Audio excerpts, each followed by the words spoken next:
ہمارے چینل تبلیغ T V کو ضرور سبسکرائب کریں اور نئی اپڈیٹس کے لیے گھنٹی کے بٹن کو ضرور دبائیں۔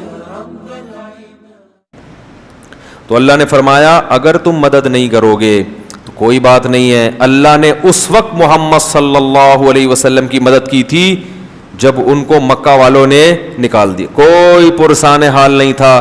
کیسی مدد کی؟ اذ یقول لصاحبہ، جب وہ اپنے ساتھی سے کہہ رہا تھا۔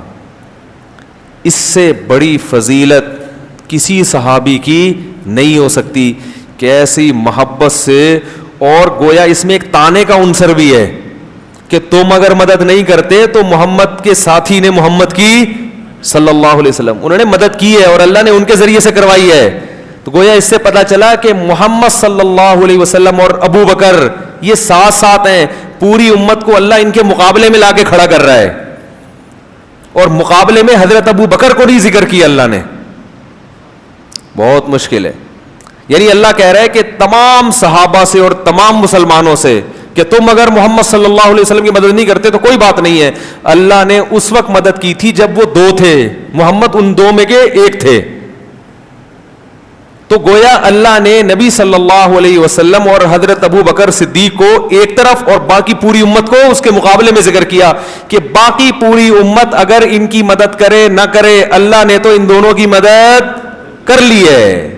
کتنی بڑی فضیلت ہے یہ حضرت ابو بکر کی۔ اور علماء کہتے ہیں کہ اس آیت میں حضرت ابو بکر کا صحابی ہونا، ساتھی ہونا، یہ منصوص ہے، کیونکہ اللہ نے حضرت ابو بکر کو نبی کا ساتھی کہا ہے۔ ساتھی ہر ساتھ رہنے والے کو نہیں کہتے، ساتھی اس ساتھ رہنے والے کو کہتے ہیں جو آپ کا دوست ہو۔ منافق کو کبھی ساتھی کہیں گے؟ بولو بھائی۔ تو ساتھ رہنے والا جو دوست ہوتا ہے اس کو کیا کہا؟ کیونکہ بعض دفعہ دشمن بھی ساتھ میں آ جاتا ہے۔ تو اس سے پتا چلتا ہے کہ حضرت ابو بکر رضی اللہ تعالی عنہ کے ایمان کی اللہ اس آیت میں گواہی دے رہے ہیں۔ حضرت ابو بکر کو اگر کوئی مومن نہ مانے، معاذ اللہ منافق مانے، تو وہ اس آیت کا واضح لفظوں میں انکار کر رہا ہے۔ اذ یقول لصاحب، اور اللہ کہہ رہا ہے کہ ساری دنیا اگر محمد کی مدد چھوڑ دے گی صلی اللہ علیہ وسلم تو ابو بکر کے ذریعے اللہ کس کی مدد کرے گا؟ نبی کی مدد کرے گا اللہ، جیسے اللہ نے کی ہے۔ جو دو میں کے ایک تھے، وہ ایک دوسرا تھا اور ایک کون تھے؟ یہ نبی تھے۔ اذ یقول لصاحبہ، دونوں پریشان تھے، حضرت ابو بکر زیادہ پریشان تھے نبی کی وجہ سے۔ نبی ابو بکر کو کیا دے رہے تھے؟ تسلی۔ عجیب بات ہے، جو جس کی مدد کے لیے آتا ہے تو مدد کرنے والا تسلی دیتا ہے نا، یہاں تسلی کون دے رہا ہے؟ نبی۔ یہ نبی کی محبت کی علامت ہے۔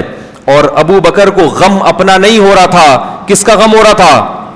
محمد صلی اللہ علیہ وسلم کا۔ وہ واقعہ تو پتہ ہی ہوگا نا، وہ بھائی جو غار میں ٹھہرے تھے، مشرکین نے آگے گھیر لیا تو اللہ تعالیٰ نے حکم دیا کبوتر کو کہ اس نے فوراً جالا بنا دیا، اور تو وہ کہنے لگے اس کے اندر تو کوئی جا نہیں سکتا، یہ تو بہت پرانا جالا لگا ہوا ہے۔ تو اس طرح اللہ تعالیٰ نے بچایا۔ تو اللہ تعالیٰ نے قیامت تک آنے والے انسانوں کو بتایا کہ اللہ نے ابو بکر کے ذریعے محمد صلی اللہ علیہ وسلم کی مدد کروائی ہے، تم اگر نہیں کرو گے تو اللہ نے جب اس وقت کروائی ہے تو اللہ اور دوبارہ ایسے لوگ پیدا کر دے گا۔ وہ الگ بات ہے کہ پھر امت مدد کرتی رہی ہے اور اللہ کو دوبارہ پیدا کرنے کی ضرورت نہیں پڑی۔ حضرت عمر رضی اللہ تعالیٰ عنہ فرماتے تھے کہ حضرت ابو بکر اگر میری ساری زندگی کی نیکیاں لے کے مجھے صرف وہ والی رات دے دیں جب پوری قوم ایک طرف اور ابو بکر غار میں نبی کے ساتھ، پوری زندگی کی نیکیاں لے کے صرف وہ ایک رات مجھے دے دیں تو میں اس سودے کے لیے تیار ہوں۔